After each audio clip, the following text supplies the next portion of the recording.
legal, tua cabeça é tão lá na frente que você já antecipou aqui a minha próxima pergunta, que era justamente sobre marketing fit. Então você já antecipou um pouquinho o que é, e eu queria saber como é que cada marca pode encontrar o seu. Bom, a gente hoje, né, o branding, ele usa muito o que a gente chama do data science, da inteligência de mercado.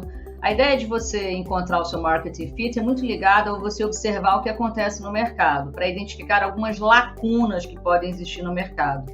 Eu faço uma analogia, imagina, por exemplo, que você está andando numa estrada de carro, e aí você está passando assim por uma fazenda cheia de animais, por exemplo, né? E aí aqueles animais, ou plantações, enfim, você está passando por uma fazenda que ela é toda cercada, né? Você tem lá uma cerca grande. Você vai passando, aquela cerca está intransponível, ninguém consegue passar aquela cerca. Qual é a analogia? Aqueles campos lá cheios de plantações ou animais é o mercado, cheio de outras empresas que não estão dando oportunidade para você entrar. Mas, de repente, você passa lá, viu uma cerca mais baixinha, ou viu um pedaço da cerca aberto.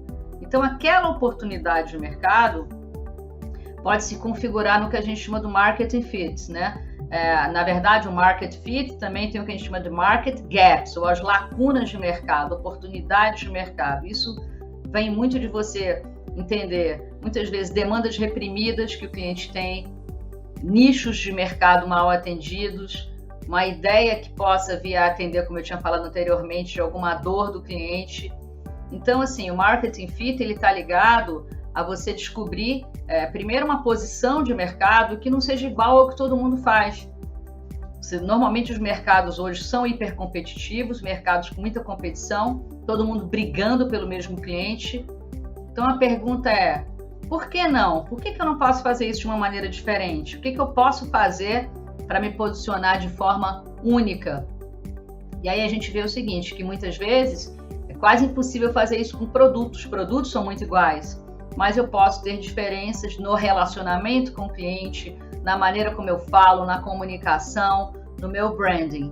E aí, assim, por isso que o branding ganha tanta importância, porque ele é capaz de construir um relacionamento de longo prazo com o cliente e, principalmente, fazer com que você se posicione de uma forma única, relevante e ressonante. Outro conceito que apareceu aqui foi o de brand pitch. E eu queria que você contasse um pouquinho o que é esse conceito e como é que a gente faz para construir um brand pitch que apresente, de fato, os pilares da marca.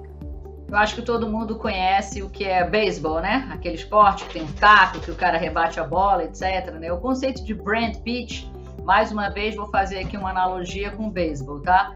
Qual é a ideia? Imagina que você vai arremessar a bola, tá? Você é a empresa, a bola é lá a tua marca. E aí esse arremesso é chamado também de pitch, tá? O que vai acontecer? Você vai arremessar a bola e lá do outro lado tem um cara que vai rebater, que é a tua concorrência, que não vai deixar a bola chegar onde? No teu consumidor, que é alguém que está lá abaixado, o catcher, né, para pegar a tua bola. Então você precisa ter a velocidade certa, o tempo certo, no local certo para você se desviar da concorrência, não deixar a concorrência te rebater, né? E chegar às mãos do seu consumidor. Então a gente costuma dizer que o brand pitch é o discurso da marca, em que você hoje, cada vez, você consegue resumir isso. Você tem que conseguir falar o seu discurso da marca num parágrafo, numa frase. Tem que falar o seguinte: quem eu sou, para que eu veio, né? Por que eu vim para o mercado, o que eu ofereço, como é que você pode fazer negócio comigo e em que eu acredito. Então o discurso da marca não é para você fazer a descrição dos produtos e serviços do que você faz, mas no que você acredita, no seu posicionamento, é algo mais filosófico, mais intangível, mais emocional, diferente do que a gente chama de sales pitch, que aí é um discurso de venda de produto, etc. Então entenda, a gente chama também de discurso do elevador, o brand pitch, porque imagina que você está no primeiro andar, vai subir 5 andares, você tem aí 30 segundos para explicar para as pessoas o que você é, o que você faz, o que você faz de diferente e por que você tem que se tornar meu cliente, né? Em que eu acredito. Muitas vezes o teu brand pitch tem muito mais a ver com o teu propósito, com a tua história de vida, por que a empresa nasceu, do que falar sobre os produtos, né? Excelentes as analogias, Gal. Falando aqui de rede social, é praticamente um tweet, uma bio, né, precisa, que de fato apresente o propósito da marca, além do viés comercial. Queria saber o que a gente pode entender como um ecossistema de marca. Ecossistema da marca, um conceito cada vez mais presente na gestão de branding, né? O que é o ecossistema? Imagina o seguinte, a marca é uma junção de quê? De imagens, de cores, de formatos, de conceito, de valores, né? Em que a gente transmite. A gente busca, né, traduzir hoje, a gente tinha lá, se você pensar em marcas desenvolvidas nos anos 50, 60, 70, você tinha fortemente, né, o universo visual da marca ligado apenas à logomarca, ao logotipo, às cores da logomarca e do logotipo. Então hoje, por exemplo, no ecossistema da marca, a gente pode ter hashtags, emojis, paleta primária de cores, paleta secundária de cores, embaixadores, mascotes, formas, sons, música, cheiros. Então a gente tem o que a gente chama de Brand Identity Mix, né? O mix de identidade da marca, que compõe esse ecossistema. O ecossistema também, então a gente tem o universo que a gente chama de visual, o universo verbal, o universo conceitual, e a gente chama isso tudo de ecossistema. Então, o ecossistema, por exemplo, é a maneira como os vendedores falam contigo, o uniforme, a fachada da loja, tudo que engloba a maneira como a marca está no mercado e como é que ela se mostra no mercado. Então, é muito importante hoje que você escolha com muito cuidado, por exemplo, como eu já citei, hashtags, emojis, palavras-chave, né, que você vai usar na tua comunicação, até o tipo de enquadramento, né, o que você acredita. Então, o ecossistema é tudo que envolve a marca na hora que ela se mostra para o mercado. Gal, então a gente pode dizer que esse ecossistema ele é criado por uma equipe multidisciplinar. E outro ponto também, a gente começa esse ecossistema de algum lugar ou não? Assim, é aleatória a ordem que a gente começa essa construção?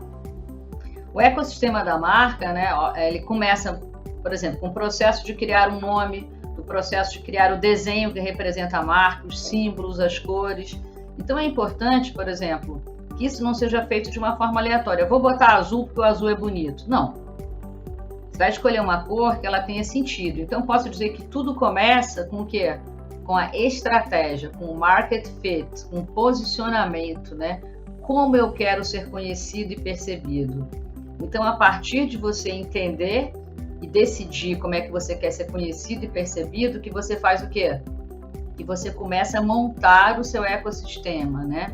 Imaginando que você tem a marca como um sol e você tem um mundo, planetas que têm mundos próprios orbitando em torno desse sol, né? Essa ideia do ecossistema, ele tem que se autonutrir, né? Ele tem que se autogerir e, ao mesmo tempo, ele tem que criar reconhecimento da marca, né? Você tem que associar a marca àquela cor, aquele símbolo, aquelas hashtags, etc. E ajuda no processo também de você ter empatia, de você ter conexões. Muitas vezes o ecossistema tem alguma coisa que lhe agrada particularmente visualmente, ou a cor, ou o som, ou o cheiro. Tem muita gente que fala, adoro o cheiro daquela marca. O cheiro é ecossistema, por exemplo. Tem marcas que chegam ao ponto de vender o cheirinho delas lá em spray para você colocar na tua casa, por exemplo.